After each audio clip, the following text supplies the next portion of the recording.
Ya, selamat pagi pemirsa. Assalamualaikum warahmatullahi wabarakatuh. Shalom alaikum salve buat semua. Pagi hari ini hari Rabu 12 Februari 2025, tanggal 13 Sya'ban 1446 Hijriah. Besok malam insya Allah adalah malam nisfu Sya'ban 1446 Hijriah. Sebagaimana janji saya tadi bahwa habis saya tunaikan salat subuh berjemaah tadi, saya akan membongkar ya rapor merah dari Polri, Kepolisian Negara Republik Indonesia dalam hal kasus penodaan agama yang melempem. Bahkan katanya saya himpun ya dari pernyataan Ko Julius Tan, ada yang sampai mangkrak hingga 2,5 tahun kasusnya. Padahal sudah dilaporkan ya kasus pelanggaran terhadap 156A KUHP itu. Teman-teman yang semuanya, berkaca dari sebelumnya ya, kita berkaca dari kasus penodaan agama sebelumnya, kenapa bisa cepat sekali di prosesnya? Ada netizen yang mengatakan ada kaitannya dengan Kapolri. Kapolri, Kepala Kepolisian Republik Indonesia sekarang ini kan adalah seorang Kristen, seorang non-Muslim, ya kan? Pak Listio Sigit Prabowo ini adalah non-Muslim. Jadi selama Kapolrinya adalah Pak Listio, ya, sulit rasanya untuk kasus penodaan terhadap agama Islam ini tuh tuntas. Nah, saya juga benarkan apa yang disampaikan oleh Pak Deddy Sitorus, abang saya, anggota DPR dari fraksi PDI Perjuangan sekaligus ketua DPP PDI Perjuangan bidang pemenangan pemilu eksekutif. Ya. Jadi saya ragu selama Kapolrinya Listio Sigit Prabowo ini kan jadi Kapolri itu kan sekitaran tahun 2020 ya, 2020 apa 2000, barulah ya, baru menggantikan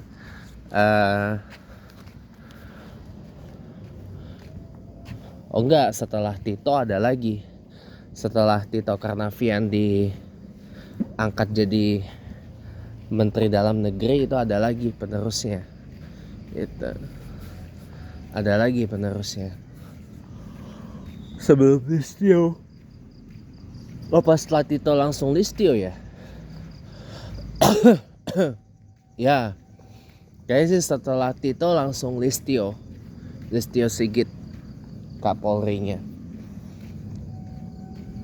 Nah, berbeda ketika Pak Tito Karnavian ini jadi Kapolri ya dulu ya. Wah, itu kasus penodaan agama yang notable banget, kasus penistaan terhadap Quran surah Al-Maidah ayat 51 oleh Pak Ahok ya, Pak Basuki Cahayapurnama. Itu kan cepat banget tuh diprosesnya karena ada pressing. Dari kolom 212 dan GNPF ya. Kala itu GNPF MUI ya. Karena kan MUI juga sempat keluarkan fatwa itu ya mengenai kasus Pak Ahok, Abah Yai Ma'ruf Amin kala itu masih jadi ketua umumnya MUI, Ketua Umum Majelis Ulama Indonesia. Nah, sebelum jadi wakil presiden. Nah, pada saat itu Tito Karnavian Kapolri, jadi cepat ditindaknya. Pak Gatot yang terakhir jabatannya sebelum pensiun itu Wakapolri, Pak Gatot Edi ya. Itu pada saat itu Kapolda Metro Jaya kalau saya tidak salah ya. Sebelum pensiun jabatannya adalah Wakapolri. Wakil Kepala Polri. Nah,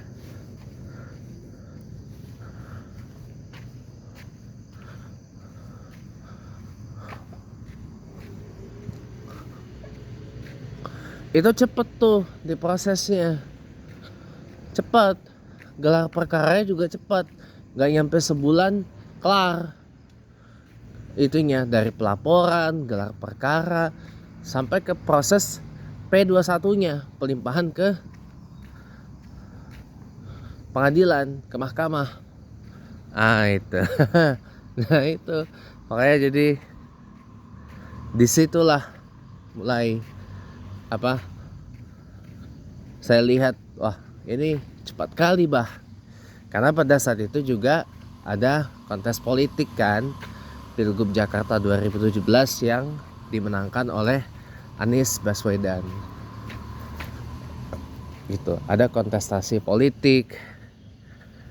Tapi berkat momen itu juga, berkat lahirnya 212 yang diawali dari aksi 411 ya, aksi 411 4 November 2016, lalu kemudian menjelma makin membesar menjadi 212 ya kan, jadi seorang 212. Nah disitulah orang mulai tinggi lagi kesadaran untuk menjalankan agama Islam ini secara kafah gitu loh. Sebenarnya gerakan damai 212 itu, cuma karena banyak pihak yang gak suka dengan Islam, ya jadinya di framing dengan berbagai cara. Saya termasuk mantan pelaku yang lakukan hal itu sebelum saya tobat gitu. Nah jadi teman-teman semuanya, ini rapor merah memang ya, sulit rasanya kalau Kapolrinya adalah Kapolri Oten ya, repot rasanya. Dan itulah makanya kenapa para yang disebut Kojuliustan itu Polikardus Oten itu bisa leluasa ngoceh-ngoceh gak keruan tentang agama Islam, bahkan sampai ada yang lari ke luar negeri tanpa tahu ya. Ya sulit rasanya. Apalagi mohon maaf ya, ini juga ada kaitannya dengan restrukturisasi pemerintahan. Kenapa bisa Edwin Huta Barat itu kabur ke luar negeri, padahal dia ini kan dilaporkan ada criminal record? Kok bisa lari ke luar negeri? Ya tahu sendirilah, kepolisian kita gak ada upaya pencegahan dari Polda Jatim. Kan dilaporkan nih si Edwin Huta Barat ini yang tadinya tinggal di Mojokerto, Jawa Timur ini, gak ada upaya pencegahan oleh pihak Polda Jatim agar orang ini lari ke luar negeri. Nah, tambah lagi tidak ada pencegahan dari Kementerian IMIPAS, Kementerian Imigrasi dan Pemasyarakatan. Kan baru tuh, karena memang masih baru kan. Tadinya kan sebelum jadi Kemen IMIPAS ini adalah Ditjen, Direktorat Jenderal Imigrasi dan Direktorat Jenderal Pemasyarakatan di Kementerian Hukum dan HAM, Kemenkumham, yang sekarang pisah. Jadi Kemenkum ya Kemenkum, Kemenham ya Kemenham. Jadi hukum dan HAM beda sendiri kementeriannya.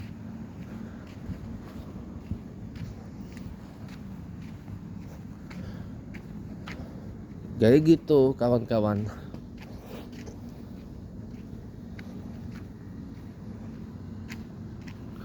Jadi gitu.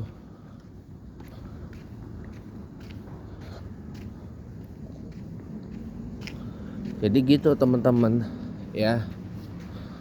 Makanya ya kaget saya juga kok bisa gitu.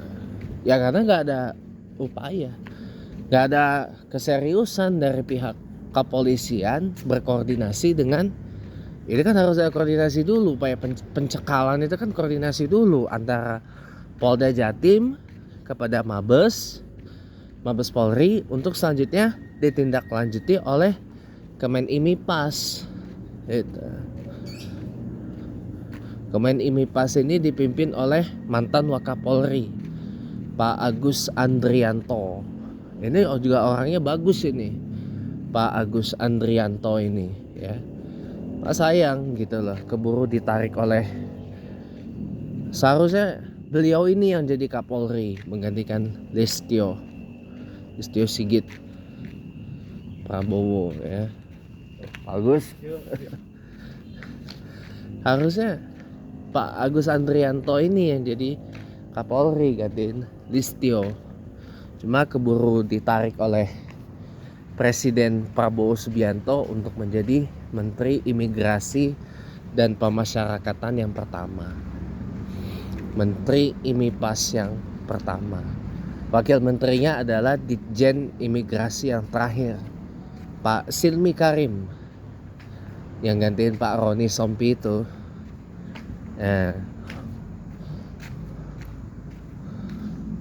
Tuh Wamen Imipas.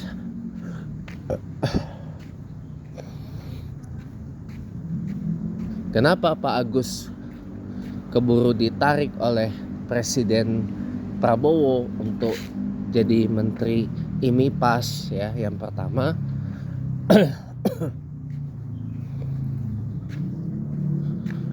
Karena takut nanti Pak Agus Andrianto jadi Kapolri, disetir sama Presiden Prabowo.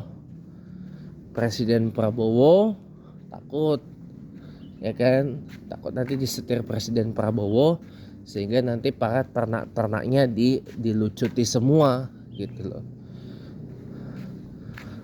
Tapi ya, ini adalah soal mental, keberanian dari Presiden Prabowo untuk pisah dari Jokowi, untuk keluar dari bayang-bayang Jokowi, keluar dari setirannya Jokowi, meskipun berat. Ada beberapa nama-nama orang Islam yang bagus jadi Kapolri menggantikan Listio, ya, yang usianya masih relatif panjang lah pensiunnya.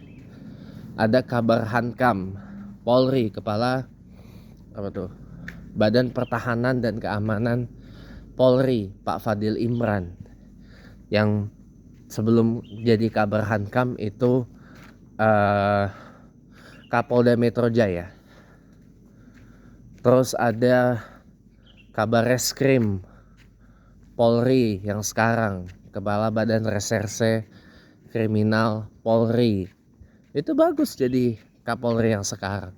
Posisi Wakapolri semenjak ditinggal Pak Agus Andrianto jadi Menteri Imigrasi Pemasyarakatan atau Imipas ini kan kosong.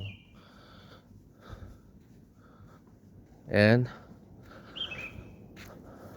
jadi harapan saya dengan Kapolri yang baru pengganti Listio Sigit Prabowo ini, kasus penodaan agama itu bisa hilang, bisa ditekan. Karena kan tambah usul lagi, ini saya usul buat Menkum kita, Menteri Hukum kita Pak Supratman Andi Aktas, ya. Itu tolong diperkuat lagi pasal 300 KUHP baru itu, dikuatin lagi, terutama mengenai sanksi hukum dan pemidanaan para pelaku penodaan agama itu, agar ya minimal agama Islam di Indonesia ini bisa terjaga marwahnya, terjaga kesuciannya gitu. Itu kan disahkan di tahun 2023 kala itu oleh pemerintah yang diwakili oleh Menteri Hukum HAM pada waktu itu Pak Yasona Lawli. Ya, mudah-mudahan ke depan Polri makin baik kinerjanya, terutama dalam menangani kasus-kasus yang berkaitan dengan 300 KUHP baru. Assalamualaikum warahmatullahi wabarakatuh.